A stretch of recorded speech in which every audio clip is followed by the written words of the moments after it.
لا الہ الا اللہ محمد الرسول اللہ، محض ایک کلمہ پڑھ لینے سے انسان اور انسان کے بیچ میں فرق واقع نہیں ہو جاتا جب تک اس کے مفہوم کو ہم نہ سمجھ لیں۔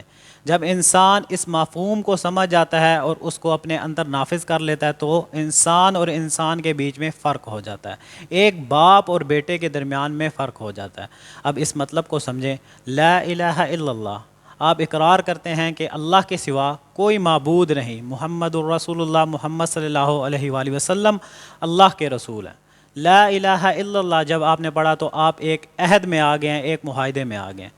وہ کس کے ساتھ عہد ہے؟ وہ آپ کا اللہ کے ساتھ عہد ہے۔ آپ نے اس بات کو تسلیم کیا ہے کہ اللہ کے سوا کوئی معبود نہیں، اللہ کے سوا کوئی الہ نہیں، اللہ کے سوا آپ کی کوئی پکار نہیں سن سکتا، اللہ کے سوا آپ کی کوئی مصیبت دور نہیں کر سکتا۔ جو کچھ ہے اللہ ہے، یہ جسم ہے اللہ کا ہے، یہ دنیا ہے اللہ کی ہے، یہ مال ہے اللہ کا ہے، جو چیزیں آپ کو نظر آ رہی ہیں وہ اللہ کی نشانیاں ہیں، اللہ کی نعمت ہے، وہ سب کچھ اللہ کا ہے۔ آپ نے اس چیز کا اقرار کر لیا ہے کہ آپ کو بنانے والی ذات ایک اللہ پاک ہیں۔ جب آپ کو بنانے والی ذات ایک اللہ پاک ہیں تو اس جسم کے اوپر قانون بھی اللہ پاک کے چلیں گے۔ ہم کتنے کم بخت لوگ ہیں کہ یہ جسم دیا ہوا اللہ کا ہے، سب کچھ چیزیں دی ہوئی اللہ کی ہیں، اور ہم لوگ یہ دعویٰ کرتے ہیں کہ یہ جسم ہمارا ہے۔ اس چیز کو سمجھیں، اس کانسیپٹ کو سمجھیں کہ یہ جو جسم ہم کو دیا ہوا ہے، یہ سارا کچھ جو ہمیں اپنی آنکھوں سے نظر آتا ہے وہ سب کچھ دیا ہوا اللہ پاک کا ہے۔ اور پھر جا کر ہم یہ بات کہیں کہ یہ جسم ہمارا ہے، اس کے اوپر ہماری مرضی چلے گی، تو ہم سب سے بڑے دھوکے باز اور بے ایمان ہوں گے۔ جیسے کسی کی زمین کے اوپر میں قبضہ کر لوں تو آپ مجھے کہیں گے کہ تم دھوکے باز ہو، بے ایمان انسان ہو۔ اسی طرح یہ جسم اللہ پاک ہے، اگر میں اس کے اوپر اپنی مرضی چلاؤں گا تو میں دھوکے باز ہوں گا، میں بے ایمان ہوں گا۔ یہ جسم دیا ہوا اللہ کا ہے تو اللہ کے مطابق چلے گا، جو اللہ کا فرمان ہوگا، جو اللہ نے جس طرح مجھے بتایا زندگی گزارنے کے لیے اس طرح میری یہ زندگی چلے گی۔ یہ آنکھ، یہ کان، یہ منہ، یہ زبان، تمام جسم کے اعضاء اللہ کے مطابق چلیں گے۔ اگر ایسا نہیں چلیں گے تو محض ہم لوگ اللہ کو دھوکہ دے رہے ہیں۔ اس کلمے کا اقرار ہم نے جھوٹا کیا ہے۔ جب ہم لا الہ الا اللہ پڑھ لیتے ہیں تو ہم اس چیز کا اقرار کر دیتے ہیں، سب چیزوں کو گواہ بنا لیتے ہیں، پوری دنیا کو ہم گواہ بنا لیتے ہیں، ہر ایک ذرے کو گواہ بنا لیتے ہیں کہ میں اللہ کے سوا کسی کو معبود نہیں سمجھتا، اللہ کے سوا کسی کو اپنا الہ نہیں سمجھتا۔ جب اللہ کے سوا کسی کو الہ نہیں سمجھتا تو میرے جسم کے اوپر بھی اسی کی مرضی چلے گی، میرا جسم بھی اس کے قانون کے مطابق چلے گا۔ اور اگر ایسا نہ ہوا تو محض میں اللہ کو دھوکہ دے رہا ہوں، اپنے آپ کو دھوکہ دے رہا ہوں، اور تمام دنیا کو دھوکہ دے رہا ہوں۔ اس دنیا کے لوگ جھوٹے ہو سکتے ہیں، اللہ کے گواہ جھوٹے نہیں ہو سکتے۔ اس دنیا کی پولیس جھوٹی ہو سکتی ہے، اللہ کی پولیس جھوٹی نہیں ہو سکتی۔ اس دنیا میں ناانصافی ہو سکتی ہے، اللہ کی عدالت میں ناانصافی نہیں ہو سکتی۔ تو اس عہد کو سمجھ جائیں، جب آپ مسلمان ہوئے تھے، آپ بائی برتھ مسلمان ہوئے تو آپ نے تب بھی لا الہ الا اللہ محمد الرسول اللہ کا اقرار کیا ہے، تب بھی آپ مسلم بنے ہیں۔ اگر آپ نے اقرار کیا ہے تو سب چیزیں آپ کے اوپر لاگو ہو جاتی ہیں۔ پہلی بات تو آپ سمجھ گئے ہیں لا الہ الا اللہ محمد الرسول اللہ۔ اب دوسری بات کو سمجھتے ہیں کہ رسول اللہ صلی اللہ علیہ وسلم کو اللہ نے ہماری طرف بھیجا ہماری ہدایت کے لیے۔ تو جیسے رسول اللہ صلی اللہ علیہ وسلم نے ہمیں زندگی گزارنے کا طریقہ بتایا، ہم نے اپنی زندگی ویسے کر لینی ہے۔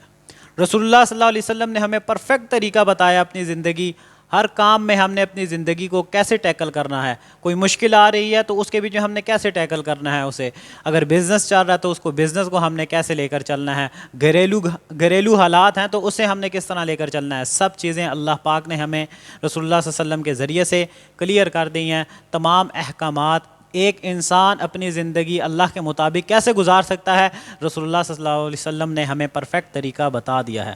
اگر تو ہم اس کے مطابق نہیں چلیں گے تو پہلی بات کا ہم انکار کر رہے ہیں، دوسری بات اللہ کے رسول کا بھی انکار کر رہے ہیں، کیونکہ جب ہم نے اس چیز کا اقرار کیا کہ اللہ کے رسول محمد الرسول اللہ صلی اللہ علیہ وآلہ وسلم ہے تو ہم نے ان کی بات کو بھی ماننا ہے۔ تو جو شخص رسول اللہ صلی اللہ علیہ وسلم کی اطاعت کرے گا تو وہ اللہ کی اطاعت کر رہا ہے۔ اطاعت کا مطلب یہ ہے کہ حکم ماننا، حکم دینے والی ذات اللہ پاک کی ہے، رسول اللہ صلی اللہ علیہ وسلم صرف حکم پہنچانے والے ہیں۔ ہم تک یہ حکم پہنچ چکا ہے، ہم تک تعلیمات پہنچ چکی ہیں، اگر ہم اس کے مطابق اپنی زندگی کو نہیں گزاریں گے تو محض ہم اپنے آپ کو دھوکہ دے رہے ہیں اور کسی کو دھوکہ نہیں دے رہے۔ اللہ کی عدالت میں ہر ایک لمحے کا، ایک ایک منٹ کا حساب ہوگا۔ یہاں پر انسان ہدیہ دے کے، پیسے دے کے بچ جائے گا، لیکن وہاں پر کسی کی کوئی سفارش نہیں چلے گی۔ یہاں پر لوگوں کی سفارش چل کے وہ بچ سکتے ہیں، اس عدالت میں، دنیا کی عدالت میں لوگ بچ سکتے ہیں، فدیہ دے کے، پیسے دے کے، سفارشیں لڑا کے بچ سکتے ہیں، لیکن اللہ کی عدالت میں انصاف ہوگا۔ اللہ کی عدالت میں کوئی فدیہ قبول نہیں کیا جائے گا، اللہ کی عدالت میں کوئی سفارش قبول نہیں کی جائے گی، اللہ کی عدالت میں کوئی جان کسی کی جان کے کام نہیں آئے گی۔ تو اس چیز کو سمجھ جائیں۔ اگر آپ کے پاس پوری دنیا کی دولت ہو جائے، اللہ پاک قرآن مجید میں فرماتے ہیں کہ اگر آپ کے پاس پوری دنیا کی دولت ہو جائے، پوری دنیا تمہیں مل جائے اور اس سے ڈبل میں تمہیں وہ چیز عطا کر دوں اور وہ سب چیزیں لا کر تم مجھے دے دو اپنی جان بچانے کے لیے، تو میں تمہاری جان کو معاف نہیں کروں گا۔ اگر تم نے اس دنیا میں اللہ کے ساتھ شرک کیا ہوا، میری بات نہ مانی ہوئی، میرے قانون کے مطابق اپنی زندگی نہ گزاری ہوئی، تو میں تمہاری ان سب چیزوں کو رد کر دوں گا، ان سب چیزوں کو میں دور پھینک دوں گا، تمہارے منہ پہ مار دوں گا اور تمہیں جہنم میں ڈال دوں گا، تمہیں سزا ملے گی۔ وہاں پر انصاف ہوگا، ہر انسان کے ساتھ انصاف ہوگا وہاں پہ۔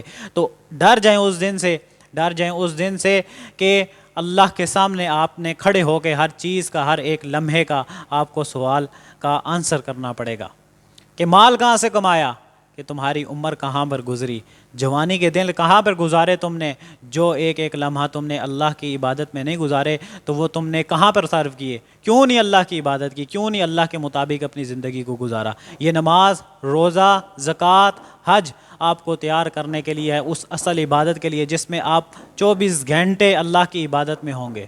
24 گھنٹے آپ اللہ کی عبادت میں ہوں گے، وہ تب ہی ممکن ہوگا جب آپ کھڑے ہوں گے، آواز لگائیں گے، اپنے اندر قرآن کو نافذ کریں گے، اپنے اندر رسول اللہ صلی اللہ علیہ وسلم کی تعلیمات کو نافذ کریں گے، اس کے بعد لوگوں تک حق بات پہنچائیں گے، قرآن کو پہنچائیں گے، اس نظام کو قائم کریں گے جو اللہ نے آپ کی طرف بھیجا ہے، اس قانون کو قائم کریں گے جو اللہ نے آپ کی طرف بھیجا ہے۔ وہ تب ہی پاسبل ہے جب آپ اس چیز کو، اس نظام کو، اس قانون کو اپنے اندر نافذ کریں گے۔ اس کے بعد پھر لوگوں تک اس چیز کو پھیلائیں گے، کوشش کریں گے، ہمت کریں گے، جان لگائیں گے، جان توڑ محنت کریں گے اس کے پیچھے۔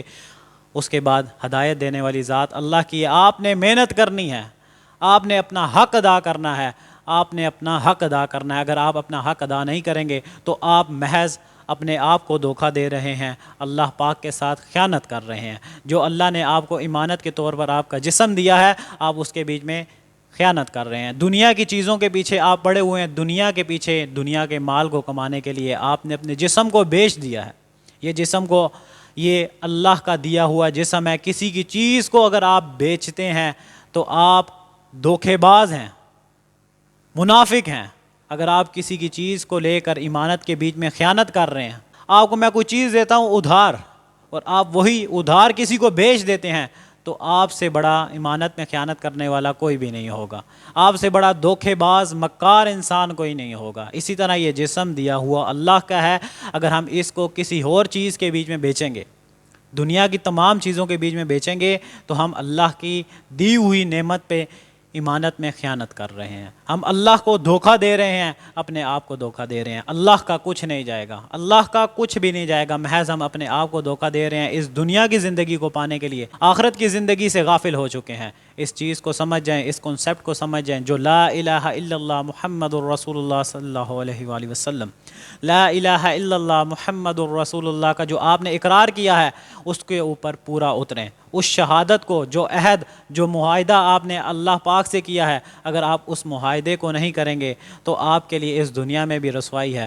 آخرت میں بھی رسوائی ہے۔ سمجھ جائیں، سمجھ جائیں، پھر یہ وقت نہیں آئے گا، یہ وقت گزر گیا تو واپس نہیں آئے گا۔ قریب ہے کہ آپ کے پاس موت کا فرشتہ آ جائے آپ کی روح لینے کے لیے، تو آپ کے پاس کوئی بھی عذر نہیں ہوگا، آپ کو ایک دن اللہ کے سامنے پیش ہونا ہے اور اس کے بعد ہر چیز کا سوال کا جواب دینا پڑے گا۔ جو عہد آپ نے کیا ہے اس کو پورا کرنا پڑے گا، اگر نہ کیا تو آپ کے لیے اس دنیا میں بھی رسوائی ہے، آخرت میں بھی رسوائی ہے۔ سمجھ جائیں، سمجھ جائیں، ابھی بھی وقت ہے، ابھی بھی وقت ہے، دین کی طرف آ جائیں، جو اپنا مقصد ہے اس کو سمجھ لیں، جو پرپز ہے جس وجہ سے اللہ نے آپ کو اس دنیا میں بھیجا ہے اس کو سمجھ جائیں، نہیں تو بربادی ہے، رسوائی ہے اس دنیا میں بھی آخرت میں بھی۔ اللہ پاک آپ کو اور ہمیں دین کی سمجھ عطا فرمائے، رسول اللہ صلی اللہ علیہ وسلم کی تعلیمات کے مطابق اپنی زندگی گزارنے کی توفیق عطا فرمائے، جو اللہ کا قانون ہے اسے اپنے اندر نافذ کرنے کی توفیق عطا فرمائے اور لوگوں تک پہنچانے کی توفیق عطا فرمائے، حق بات لوگوں تک کرنے کی توفیق عطا فرمائے۔ السلام علیکم۔